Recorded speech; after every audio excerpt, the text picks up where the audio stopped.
Okay, hi everyone, welcome back to my channel. It's me again, Gary, and if you've been following me through up till September, thank you very much. Continue to help me like and subscribe, share with your friends if you find my information is useful. And I'm going to continue to talk about, you know that there's a series of launch coming up during this September-October period. And today I'm going to talk about Faber Residence. One more very important thing, one of the viewers actually asked me, can you share with me your information or your deck? Of course, more than happy to. If you want my information and how the decks are different and how I brainstorm it out, feel free to reach out to me. I'm more than happy to share with you and we can discuss further on. Okay, so let's talk about Faber Residence. Today, the theme I want to discuss is why this condo I feel will be an easy sell in the future resale market. Okay, when I look at Faber Residence, when it was announced through the land sale, and then when I look at street directory, it is, wow, Ulu Pandan, man. Sorry, it's really Ulu, literally Ulu Pandan. Ulu meaning to say literally not near any MRT, is within a landed enclave. No, not near any malls, not near any much amenities, and it doesn't really tick a few of the boxes that I described before about attributes that home buyers are looking for. Okay, so how did this transpire in this area? That's most important also. Like how did the developer even came up with the idea of buying into this place? And then when I studied a bit more, and then I feel that maybe this could be an easy sell in the future market because of certain attributes that I'm going to describe in this content over here. Okay, so when I look at Faber Residence, it is situated in Clementi area. Everyone knows Clementi, a lot of HDB upgraders, that's what a lot of salesperson will mention, centered around a very important primary school, which is Nan Hua Primary School, one of the top few primary schools sought after, very low vacancy rate. Parents always try to get within 1 kilometer to it. Okay, and then how does this actually link to Faber Residence? And then how does the surrounding condo, the performance, actually allows us to leverage and see the difference when it comes to Faber Residence? Okay, so when I'm going to talk about number one, of course, is Whistler Grand and Twin View. These two projects are within 1 km to Nan Hua Primary School, and surprisingly, they perform quite well in the resale market, which is quite interesting because they do not conform to the usual attributes like near the MRT, near the mall. They are literally right next to Pandan Reservoir, if you know where it is. And the main serving road, of course, is West Coast Highway, the area. And you have to drive quite a fair bit of distance over to Clementi to get a bit more amenities. If not, down towards West Coast Mall area. If not, you drive upwards towards Jurong area. So how did this actually transpire into a good resale performance, which is quite interesting. Number two, of course, then I take example of Key Residence, because Key Residence is also another project in the year COVID period 2020 when I was looking at various launches. It is a project that wouldn't likely cross your mind so much because it is literally also within a landed enclave. Okay, not near the MRT.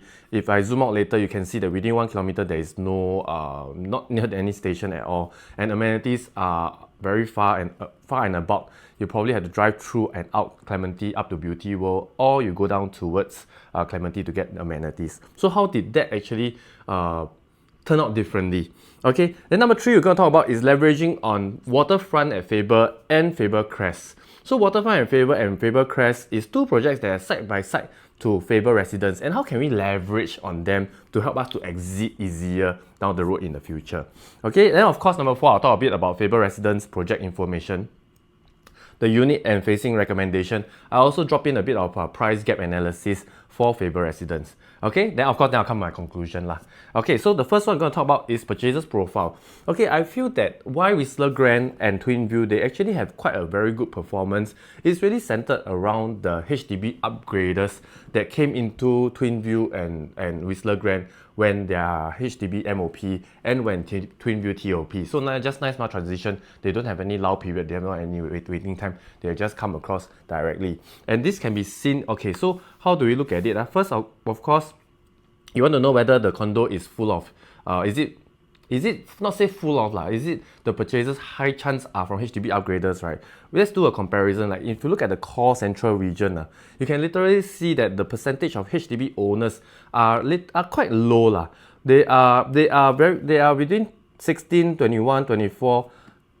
Pardon me, is 22 and 77. So 22% of them, below 20% of HDB upgraders or HDB profiles that form that forms the core central region. As compared to if you see outside central region, say for example River Valley, Sterling, Affinity, you can see that there is 50% or more, that kind of range. So this helps us to understand that it is the HDB upgraders that come in during this period that forms the purchasers, probably more so especially in the resale market, especially this project has TOP for quite a while already. So if you look at it, in Clementi neighborhood, there is a very strong HDB upgrader pool. And I think this is one thing that helps to justify for the increment or the price movement for Whistler Grand and Twinview. You can see that Whistler Grand has 55% of HDB owners and Twinview has 52% of HDB upgraders. And helps me to justify a bit more because so given that Whistler Grand and Twinview, most people wouldn't think that they will do well in the resale market because it is literally not near the MRT, not near amenities, or not near the mall. But given the amount of HDB upgraders or HDB clusters in Clementi, it makes it a viable option. And hence you can see from the results of the price appreciation in Whistler Grand and Twinview as well. So around after TOP period, okay, you can see that the price continue to have an upwards trend up to 1009 PSF or high 1853 PSF. And actually they have very good profitability as well. Okay, so you can see that at Whistler Grand, the 4 bedrooms profitability is 831,650. On average, I think you're looking at easily a 500k profitability to 600k profitability for the 3 bedrooms. And this actually have a spillover effect to the 2 bedrooms also because it allows the valuation to go up towards 1009 PSF, high 1008 PSF, which indirectly your 2 bedrooms, you can see that they are also gaining a bit of traction from there, or rather you can see that the 2 bedrooms are gaining a bit of limelight from there because you can see that their profitability for 2 bedrooms are generally quite significant, above 300k, which is quite rare because usually 2 bedrooms profitability in a short span of 4 years, 5 years should be around 250,000. So I think this actually indirectly have a spillover effect to the 2 bedroom in terms of the PSF. So with this as a showcase, I think it really shows people that as a HDB upgrader, the top process could be, as a HDB upgrader in Clementi, yes, I can sell my house for $1 million, $1.2 million up to, okay, but when I upgrade, I also want to look for a reasonable alternative. Putting myself at Park Clementis would be slightly too expensive. Likewise, could be at Clavon as well, okay, because they are just being very within Clementi. So naturally, there is a spillover effect into Whistler Grand, into Twinview, because number one, PSF is really a lot more palatable. I mean, at 1000, if they enter early at 1008 PSF, close to 1009 PSF. Okay, number two, I believe Clementi HDB upgraders probably has a car also, or maybe the amount they save from instead of entering to Park Clementis or Clavon, they can also buy a car, to bring about more convenience. And anyway, they also need to send their kids to school. So I think these factors build on, and henceforth, it results in Twinview and Whistler Grand gaining some traction. And even though at launch, when I was selling a unit at Whistler Grand, I do have the concern that this condo is not near the typical attributes. Would it be okay or not? But it turns out the other way around. So surprisingly, so how does this link over to Faber? Okay, so Faber also has somewhat similar concerns. Okay, just that I think Faber would be kind of like a sweet spot because it is not over the highway. It is literally just within the driving distance to the school. So indirectly, I think if buyers can accept how Whistler Grand and Twinview is in terms of the location attributes, I'm sure they can in the future when Faber becomes in the resale market, when there's more HDB upgraders coming in Clementi, they would consider Faber Residence first before going over to Whistler, unless they have a budget to work around. Okay, so this is how I look at it on the purchaser's profile to justify for Whistler Grand Twinview. Somewhat not so convenient, but still have appreciation. Okay, next example is Key Residence. Surprisingly, at Key Residence, likewise, just as I mentioned earlier, if you have followed me through, it is over here within 1 kilometer radius or 2 kilometer radius. You can literally see there is not much of a transport node. Okay, there's probably only one bus. There's shuttle bus provided, if I'm not wrong, from Key Residence to the nearest MRT. There's one bus that's serving the Sunset. One bus, I think, if I'm not wrong, SBS bus, a very cute one. Okay, that serves that serves the Sunset Landed Enclave, okay? Yet the price still continues to climb up to 2,100, 2,200 PSF. Okay, not discounting the fact that it's freehold, but more so I think this wants to showcase that people are able to accept, especially when I think one important thing is that their layout seems quite reasonable, because what I'm showing you here is 861 square feet. I think Hoi Hub that time was quite daring to try a compact 3-bedroom 861 square feet pre-harmonized. That means if you include harmonization, it's probably a 797 kind of arrangement, but still people can accept, because when they bought in at 1.4, they still can sell it for $1.92 million. So I think there is a certain acceptance in the market for condos that are not so convenient, yet the price point makes sense and the layout makes sense. So these few things must congregate together. And this brings me to my next point about how can we leverage on waterfront at Faber. Because just to show you examples of well-performing ones, but how can we also leverage on waterfront at Faber, which is just next to Faber Residence. Okay, when I went to study a bit more, waterfront at Faber, after doing 10 years in this industry, I have never seen a unit at waterfront at Faber. It's just not as popular, I think, or out of sight, out of mind. Okay, and you can see that the price trajectory is not fantastic. In the past, post-COVID, up to 2025, they only gained 13%, okay, from 1,350 PSF to 1,550 PSF. Still got improvement, but not as significant. And I feel that this attributes to the exotrope. This probably attributes to the layout, where they have this exometric inefficiency in the rooms. I think the developer here is trying out a different concept, because even in 2018, if they were to launch, say for 2015 period or 2014 period, right, I think they are still trying the not so efficient layout, whereby they have in their rooms a higher than usual ceiling, and they give you kind of like the loft kind of loft or Soho kind of work environment, whereby your office, where your workstation and your closet is downstairs, you climb up, it goes up to your bedroom, or your bed is above your head. And this is, I think, what they're trying to sell in terms of efficiency, or maybe this can scale back a bit of the room size. However, this is not very attractive to resale buyers, as you can see from the price trend.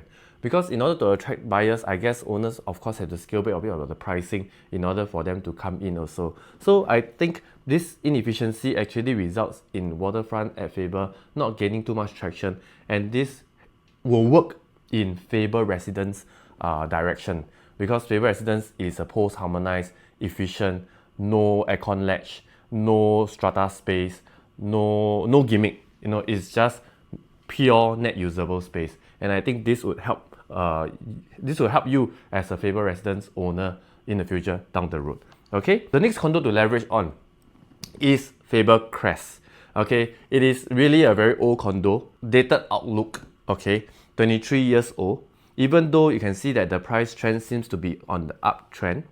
Okay, so I feel that there is a group of first and second owners, okay, that bought in at around 800 to 900 PSF, that will not work in our favor if we come in now as a Faber Crest owner. Because you can see this group of owners, fast forward, there is a transaction in 2023 period that is below one, there is around 1,000 PSF when everyone else is transacting at 1,150, 1,250. So this is one of the pitfall of coming in as a resale owner, especially in a very old condo. Okay, you have a very big pool of people that bought in as a first or second owners that can accept a price tolerance or profit tolerance lesser than you, and this makes the resale transaction a bit more stagnant as expected.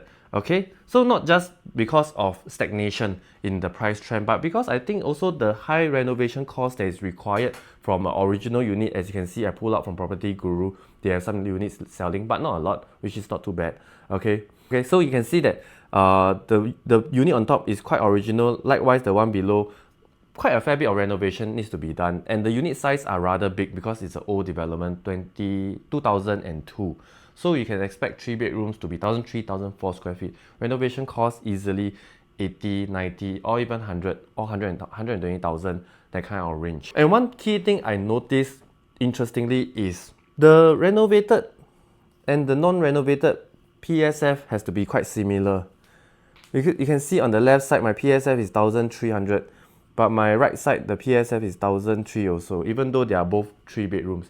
Which means that even if you renovate your house, you try to spruce up the place very well, but in the end you still have to sell similar price to someone that doesn't really renovate. So I don't think there's so much value in doing in the renovation cost that helps you in your property asset value down the road. So I feel that in such a way we can leverage on people thought process when they want to enter Faber Crest.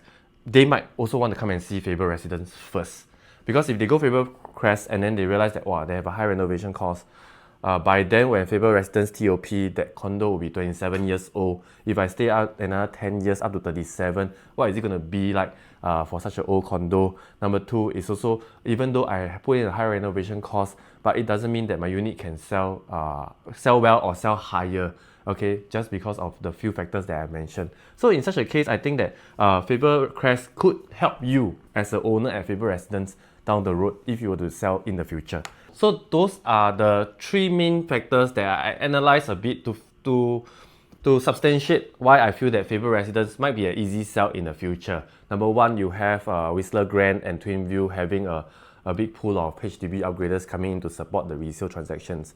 Number 2, you can see that even though Key Residence is in a landed enclave, no much of a transport connectivity, but then there are still people that are willing to pay just slightly more, 400,000 more, 400,000 more as I showed you the example, to buy into a 3-bedroom unit over there. And finally, of course, is to leverage on the neighboring condos, how they can help you to make you look slightly better in terms of layout efficiency, in terms of age of the condo, and low renovation costs. Okay, so next I'm going to talk about is a bit more on the project information for Faber Residence. Okay, it is a site area of 25,795.50 square meters, relatively big plot of land. Okay, just that the plot ratio is a bit lower, that's why they can only do 5 stories at 1.4. Okay, total number of units is 399.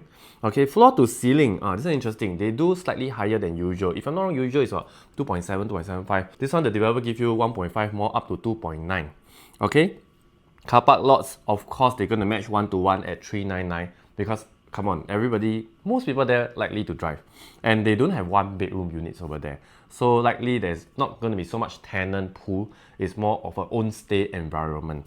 Okay, there is 13 EV lots, which is very important upcoming the EV trend. And the unit types breakdown, there are 82 bedrooms, 2 bath. There is 93 units of 3-bedroom basic. There is 56 units of 3-bedroom standard. There's 50 units of 3-bedroom plus. There's 40 units of 4-bedroom basic. Okay, there's 60 units of 4-bedroom standard. And finally, there's 20 units of 5-bedroom standard. Okay, so these are the general project information for Faber Residence.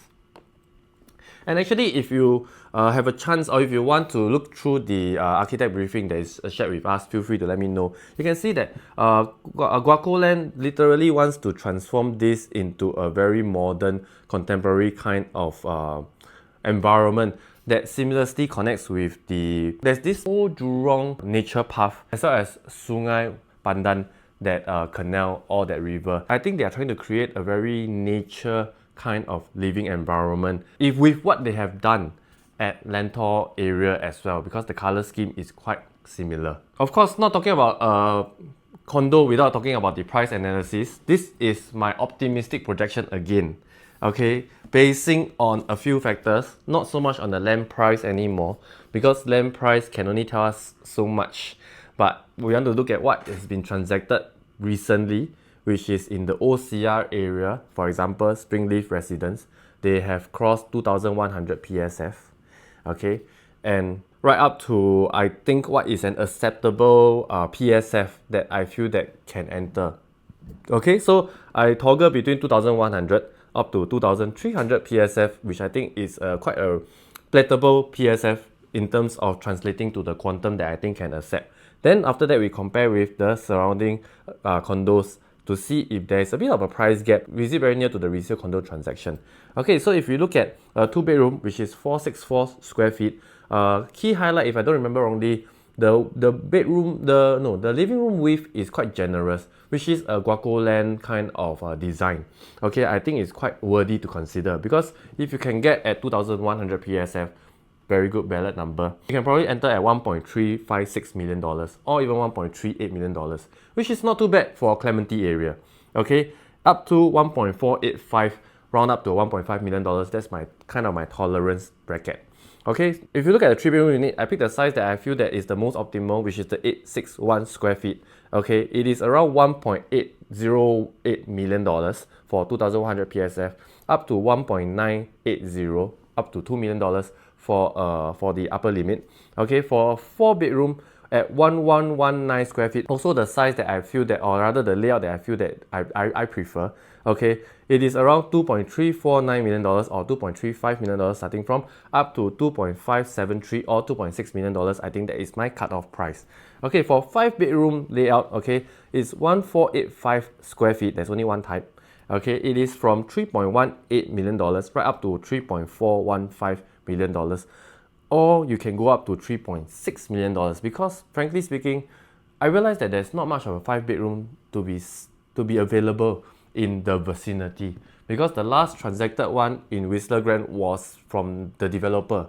The one for Twin View was a loft unit. So when I went to search, I don't think there is actually quite a bit of supply for the 5-bedroom in this area. So if you are an investor, okay, or if you are an upgrader family, if budget allows, why not consider the 5-bedroom, frankly, especially when you're in the landed enclave down the road. If these landed owners were to right size, I think 5-bedroom will probably be the first one they look at. Okay, so if you compare it, each of the 2-bedroom, 3-bedroom, 4-bedroom, 5-bedroom with the surrounding condos, for 2-bedroom condos at Faber Residence versus Whistler Grand 2-bed 2-bath at $1.42 million, okay, you don't see too much of a price difference. What does this mean?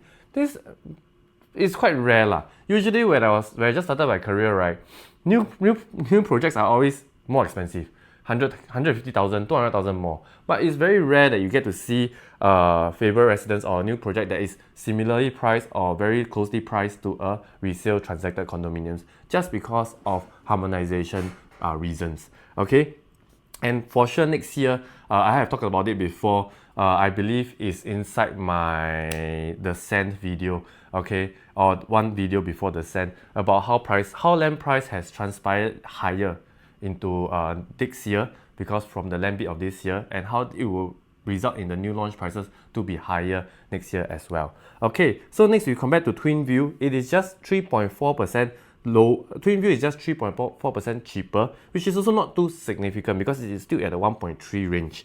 Okay, of course, if you compare to Waterfront, it is at $1.08 million. Very significant difference. Then again, of course, if you are a person that runs on a budget and you can't go up to $1.4 million, then of course you are settled with Waterfront. Then again, if you are a 2-bedroom owner, I don't think you'll look at Waterfront first. You probably want to look at something with a more efficient layout versus coming to Waterfront, because you can also get a 2-bed 1-bath at Park Clementi, which is even more convenient at around slightly more at $1.2 or $1.3 million. Okay, next we have is Faber Crest. You can see that their 2-bedroom 2-bath is going at 1.27, going up to $1.3 million. So the price gap is not significant. And for Park Clementi's, a 2-bed 2-bath is already crossing $1.55 million. Okay, if we look at 3 bedrooms, if at Whistler Grand, it's already at $2.005 million on average, okay, which is 2.9% higher than what is likely you can get in Faber Residence. If you look at Twin View, it is around 1.924, creeping up towards $1.95 million, which is still within the range of you considering Faber Residence.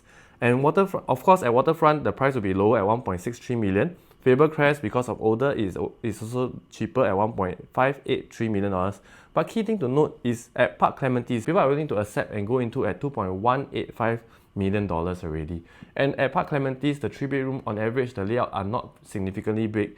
They have 883, they have 936, if I'm not wrong. So they are all these pre-harmonized layouts, and people can already accept this price point. So I think in Faber Residence, you should have a very safe entry price into when you look at the 3-bedroom and the 4-bedroom as well. Because easily you can see at for the 4-bedroom pricing at around $2.4 million if you buy into $2.45 million if you buy into Faber Residence, right? Whistler Grand transacted at around $2.376 million, very close.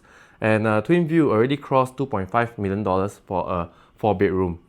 Not mentioning Waterfront, not mentioning Faber Crest, but if you look at Park Clementi's, people already accepted $3.1 million for a 4-bedroom in Park Clementi's. I think when down the road you turn it around, people will definitely come over because 4-bedroom owners, high chance they have a car, high chance they are looking for something that is newer, and then if you are at comparable pricing, okay, and you are also within the same estate road that links to Nan Hua Primary School. So I feel that with this price analysis, I think it will favor Faber Residence down the road in the future. Okay, like what I mentioned over here, if most of the resale buyers seems to be targeting for school, then Faber Residence could be a sweeter spot because of its proximity to the school, given the direct road link within the landed estate to Nan Hua Primary versus Whistler Grand and Twinview. Okay, so which means to say down the road, buyers will have this consideration versus now they don't have this opportunity. Now or last year they don't have this opportunity at all. What does this mean for Whistler Grand or Twinview owner? I think maybe it's time to exit and come to somewhere closer to Clementi. We can have a discussion on this if you want to have, because I realize that this could be an upcoming trend and this might result in Twinview and Whistler Grand's price to stagnate a fair bit. Okay, of course, having said this, we can also leverage on Waterfront's inefficient layout as well as Faber Crest's older condo concept, which might not favor future resale buyers. Okay. And finally, we go into is my unit recommendation, facing recommendation. Okay, so I analyzed a fair bit to understand how this plot is being structured.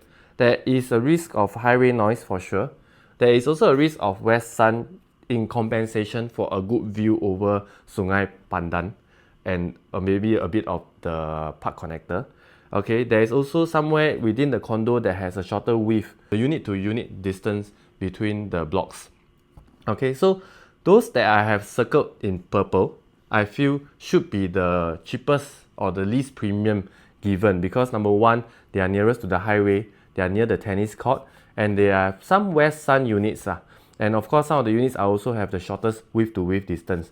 So mainly around this area. I think developers likely to price this part a bit friendlier than the rest. Okay. Those that are circled in yellow, I think will be priced more reasonably because you will not have the highway noise, just that you have to grapple with the closer unit to unit distance, and some of the units will have a bit of west sun. Then again, because we are low rise up to 5, right, I don't think you will have very significant west sun into the unit, especially if you pick level 2, 3 or 4. Okay? And I feel that the one that the developer will try to load the most, okay, is of course likely to be where Sungai Pandan is because that is what their selling point was, or rather through the architect briefing. Okay, and also those that are facing the landed area because the landed area should be around 2 to 3 stories maximum. So those that are 3, 4 or 5 would have easily cleared and have a bit of an unblocked landed view. And I think this is somewhere, somehow that the developer might want to load the premium on.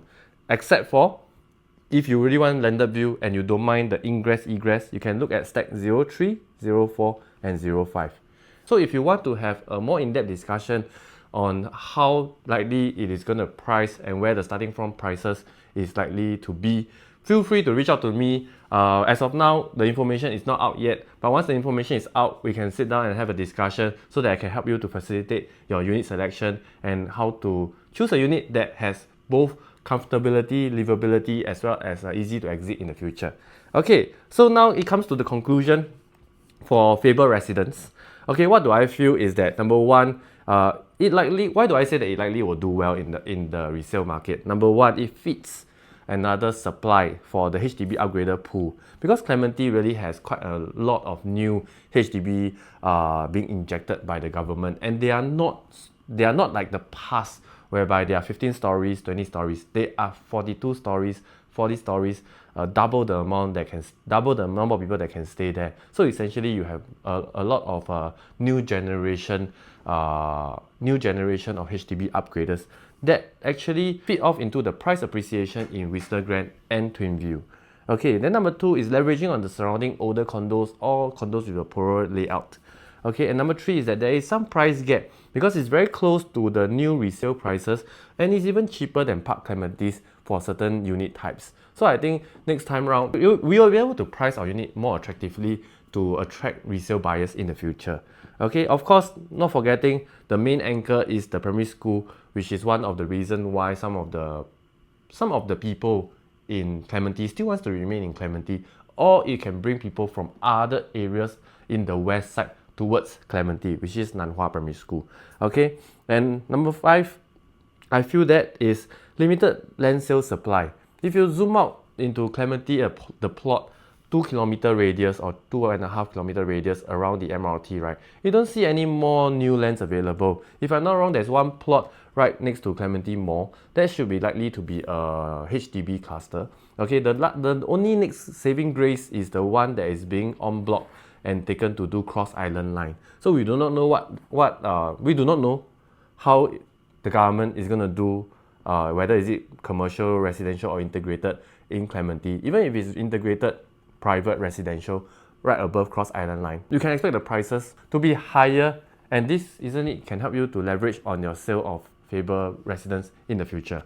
Okay, so finally, of course, is the upcoming Jurong regional line that is nearest to Faber Residence, but I don't really talk on because I feel that doesn't really add too much of a value. It's just a touch point that I feel that is significant, but of course there's at least still an MRT. And finally, I always think that developer makes a difference. So Guaco Land has done quite a reasonably good job for its modern series, and henceforth it applies to the rest of their projects. And given that they have to make it up for the location of Faber Residence, I hope they will do a good job in terms of the layouts, in terms of the quality that they can deliver to home buyers.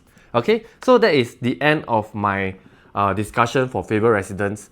I look forward to see you reaching out to me to discuss more about this project. If not, I'll see you in my next content. Thank you very much, everyone. Take care. Bye bye.